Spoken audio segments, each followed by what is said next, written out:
Şu aktivistlerin içinde Goldayan'ın bir tane adam var. Diğerleri Goldayan başka birinden Goldayan yok.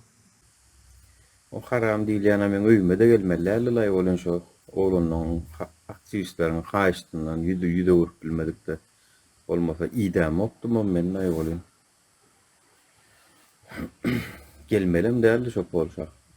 Yo näme bergin var diýär o bir gaharym bilen zady $100 öýüne dişni kakasyny gurutdum.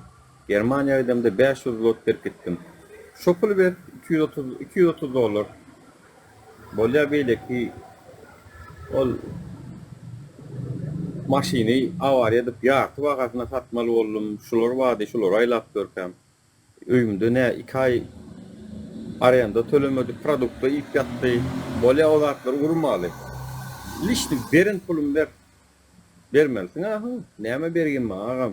$100 bolsa, 50 bolsa etmelsin ha. Mene taksıçylyk ol arýanda tölep, işläp 17 saat taksy sürýärdim men ýadyma düşýär. Mene işläp gazanyp gelýän, olam ýakşy ýöýdi. Piw içip, efir açyp, walalayla.